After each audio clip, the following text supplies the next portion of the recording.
On va se pencher sur l'anatomie d'une obsession. On va essayer de comprendre comment une simple rencontre peut se transformer en quelque chose qui nous hante pendant des mois. C'est une analyse fascinante et on va la décortiquer ensemble. Alors, la question centrale, elle est là. Comment est-ce que seulement 3 petits jours peuvent marquer quelqu'un au fer rouge pendant si longs mois? La réponse, vous allez voir, elle n'a rien de magique. Elle repose sur des mécanismes psychologiques très précis qu'on va mettre en lumière. Pour comprendre, on va suivre un cas concret, celui de Laurent et Laura. Laurent, c'est un cadre supérieur, une carrière au top, tout va bien. Et il y a Laura. Ils se rencontrent très brièvement dans un cadre pro, et c'est le début, pour Laurent, de 6 mois d'obsession totale. Mais attention, l'erreur serait de se focaliser sur eux. Le secret n'est pas dans qui ils sont.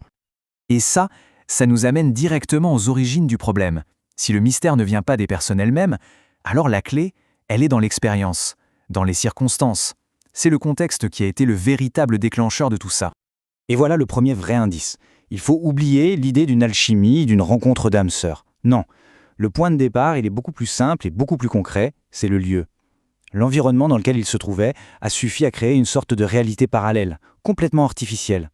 Cet environnement spécial, il a un nom. C'est ce que l'analyse appelle l'effet cocotte-minute, ou, en termes plus techniques, le pouvoir de l'enclosedness, du lieu clos.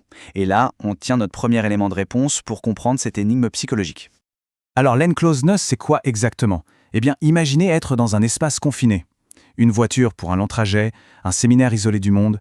Cet environnement, il a le pouvoir de tordre notre perception du temps et des relations. C'est un phénomène qui compresse l'intimité. Ce qui devrait prendre des mois, voire des années à se construire, se fait en quelques jours. Et pour Laurent et Laura, le décor était parfait pour ça. Étape 1, la proximité forcée. Des heures de voiture, ça oblige à se parler, à se confier. Étape 2, l'isolement. 3 jours coupés de tout, loin des repères du quotidien. Et forcément, étape 3, le résultat, une intimité fulgurante. Un lien qui semble incroyablement fort, indestructible, mais qui en réalité est construit sur du vent. L'analogie est vraiment parfaite. L'enfermement fait monter la pression. La température grimpe en flèche et la relation cuit à une vitesse complètement anormale. Sauf que ce qui en sort, ce n'est pas une connexion authentique. C'est juste le produit de conditions de laboratoire, de chaleur et de pression extrême. Mais attention, l'environnement ne fait pas tout. À l'intérieur de cette fameuse cocotte-minute, une technique de communication bien particulière a été utilisée. C'est la deuxième pièce du puzzle. C'est ce qu'on appelle l'art du mentir vrai. Ce concept, à la base, il vient du monde du théâtre. Pour un acteur sur scène, peu importe s'il ressent vraiment de la tristesse, si sa performance fait pleurer le public, alors la scène est vraie. Appliquez ça à une relation humaine et ça devient une arme. Une parole n'est plus jugée sur sa sincérité, mais sur son efficacité. Est-ce qu'elle a provoqué l'émotion que je voulais chez l'autre? Si la réponse est oui, alors elle est considérée comme vraie. La différence est absolument cruciale. La vérité factuelle, c'est simple. C'est dire ce qu'on ressent vraiment. Le mentir vrai, c'est tout autre chose. C'est dire ce qu'il faut pour fabriquer une émotion chez l'autre. Le je t'aime de Laura au bout de 2 jours, par exemple, sa sincérité à elle n'a aucune importance. Ce qui compte, c'est que Laurent, lui, y ait cru, que ça a eu l'effet d'une vérité pour lui. Voilà, c'est exactement ça. C'est une pure illusion de scène. Le but n'est jamais de partager une émotion, mais d'en générer une. Laura n'a pas partagé son amour avec Laurent. Elle a fabriqué l'amour de Laurent de toutes pièces. Bon, on a le décor, la cocotte-minute. On a l'arme, le mentir vrai. Mais qui manie ces outils? C'est là qu'on tombe sur un archétype bien précis. L'analyse l'appelle la femme fatale, ou de façon plus parlante, le boss de fin. Ce genre de profil, il a tout un arsenal à sa disposition.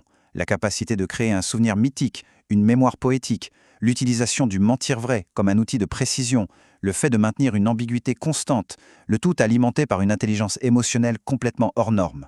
L'analyse fait une comparaison assez juste. C'est de la gelée royale face au miel ordinaire, un concentré ultra puissant, rare, qui laisse souvent les partenaires totalement vidés. Cette citation, elle résume tout. C'est exactement ça. Le déséquilibre est total. Face à un tel arsenal, une personne normale n'a quasiment aucune chance. Le jeu est asymétrique, il est plié dès le départ. Et dans cet arsenal, l'arme la plus redoutable, c'est sûrement la mémoire poétique. Le principe, c'est de prendre une brève rencontre et de la transformer en un mythe personnel. Pour Laurent, ces 3 jours, ce n'est plus un simple souvenir. C'est devenu son étalon or, le modèle de la connexion parfaite. Un idéal qui va désormais hanter et saboter toutes ses futures relations. Mais une question se pose. Pourquoi Laurent a-t-il été si vulnérable? Pourquoi ça a si bien marché sur lui? parce qu'il correspond à ce que l'on appelle un être de retentissement, c'est-à-dire une personne chez qui les émotions s'impriment très fort et résonnent très longtemps, comme un écho qui ne faiblit pas. Cette grande sensibilité, qui est souvent liée à une grande intelligence, a fait de lui la cible parfaite. On arrive maintenant au dénouement, à la résolution du mystère.